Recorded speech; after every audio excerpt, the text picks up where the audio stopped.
felt it before when I run elections, when I run for office. I know where it is, and I feel there's something going on. Well, we've been having callers on the show today, Governor, and who've been talking about feeling that, talking about sensing. A lot of Huntsman shoppers in the last few days. You've been very gracious with your time on New Hampshire today. It would be nice to meet you in person.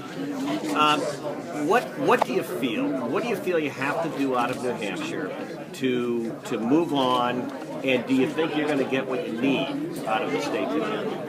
One can only be hopeful at this point. And I do know this. I rolled out of bed this morning. I can't say I got up because I didn't sleep last night, but I rolled out of bed this morning. And the first thought that occurred to me was, I can feel good about how the state plays out because I've done everything humanly possible. My wife has done everything humanly possible. My daughters, to cover this state, we've had 170 public events, more than every of the candidates combined. And we've spoken from the heart in a way that speaks to sincerity and articulated a vision for a better tomorrow. And I don't know anything else we could have done, so you let the people now take over the process and you live with the results. You placed a lot of stock in New Hampshire. You didn't really focus on Iowa. You respected a lot of the first in the nation primary position of New Hampshire, put a lot of eggs in this basket.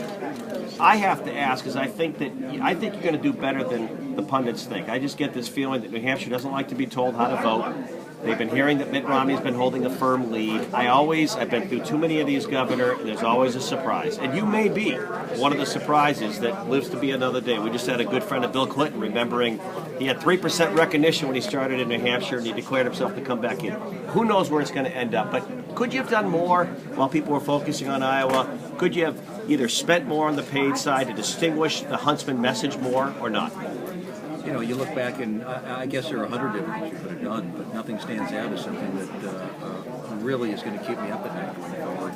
I can move ahead knowing that we have done everything humanly possible. We've worked our tails off. We have not wasted a minute. We've covered all the ground that we needed to cover. We've shaken all the hands that you can possibly shake in that period of time.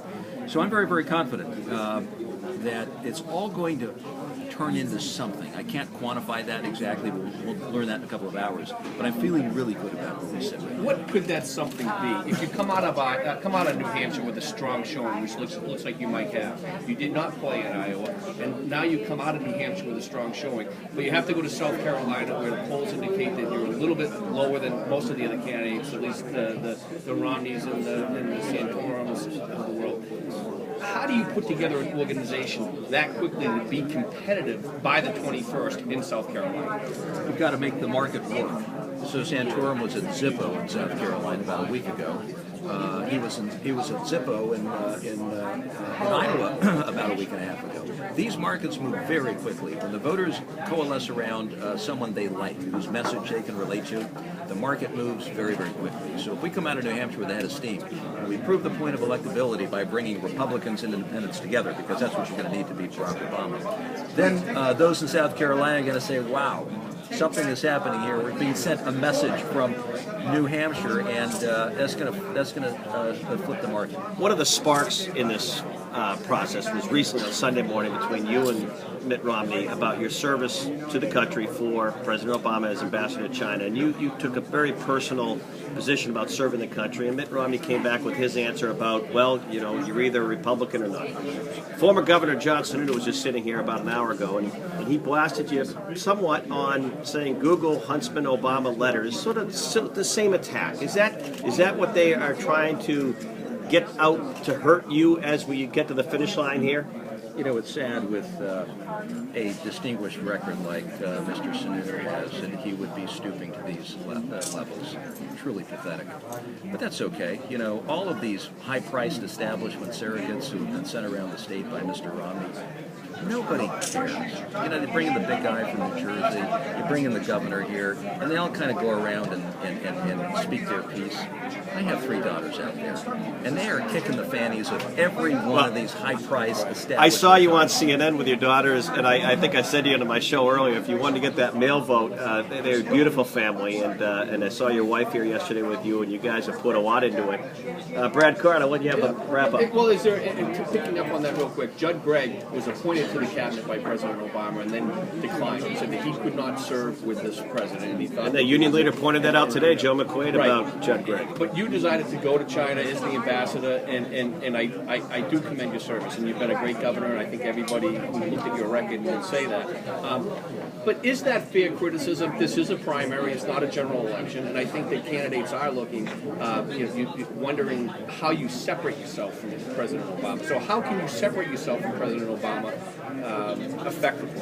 Well, in a highly charged political season like we're in right now, people will be upset. I remember when I worked for Ronald Reagan 100 years ago. He appointed Robert Strauss, the chairman of the Democratic Party, to serve as his ambassador to the Soviet Union. Then, like China, we have a tradition in the military and intelligence and in foreign service of bipartisan cooperation, and may it always be that. I say it's a huge plus when you get beyond some of the early primary states because America wants to be brought together. They don't want these subliminal messages of division.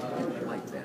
It turns them off at the end of the day. They want to be brought together and reminded of what it means to be an American first and foremost. On that note, Jon Huntsman live in New Hampshire today.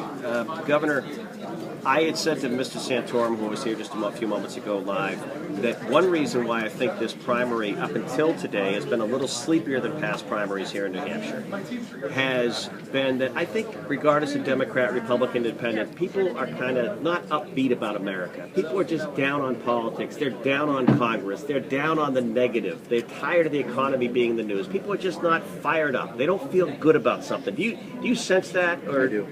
It comes down to one word: trust.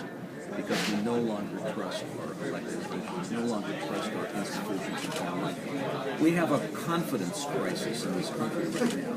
Everybody knows this isn't who we are. We're a bunch of problem-solving, can-do, blue-sky optimists. We're not people who typically are down and out as well. So everybody knows, they look at the lay of the land and say, this isn't who we are. This isn't the American tradition of being in a funk, like in a hole, and that's who we are. So they're going to be looking for the kind of leadership that can provide confidence going forward. you have the public and the private sector background. We've had some people call the show from Utah who talk. Oh, you have Alex from Ohio. If you have a quick question for the governor, go ahead, but try to make it quick.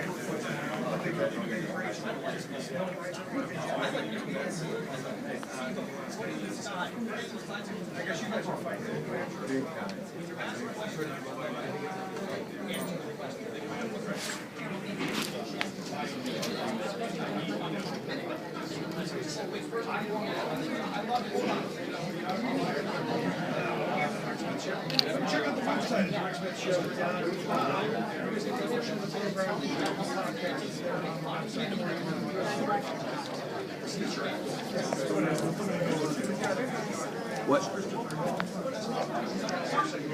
Can you wrap up the question quicker, Alex?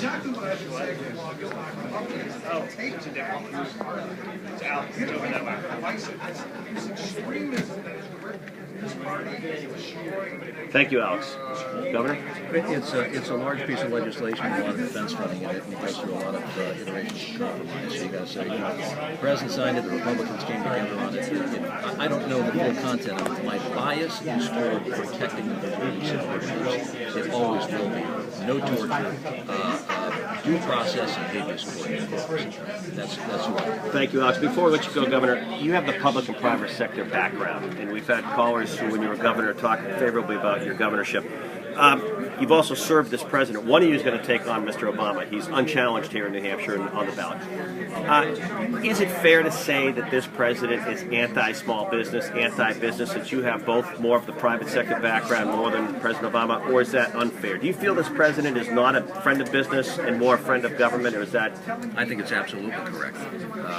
He has not been a friend of business. I think the business community would be the first to step up and criticize that. There's been no movement on tax reform, no regulatory relief, no movement toward energy independence, no sitting down with the small business community saying where are the barriers that we must eradicate. I think it's been very disappointing. I think there were people very hopeful at the beginning who thought, someone who can transcend party lines and work with business and help us move through these difficult years ahead. no such evidence. Well, talking about party lines, crossing the party lines, Republicans in the House have passed over 20 pieces of legislation sitting in the Senate now, and a lot of the Republicans are pointing the finger at the Obama administration because President Obama really has not engaged with Congress. He hasn't met with Mitch McConnell. He hasn't met with John Boehner. What would President Huntsman do to kind of bridge that gap? Right now we have a Republican House and Democrat Senate. We have to kind of work together. So what would you do to bridge that gap? To have an effective Congress, which we obviously don't have, you need leadership. And that means the executive branch must engage. I think the president missed a huge opportunity when Simpson Bowles came rolling along. This bipartisan approach to cutting debt and spending and moving toward tax reform. He threw it in the garbage can.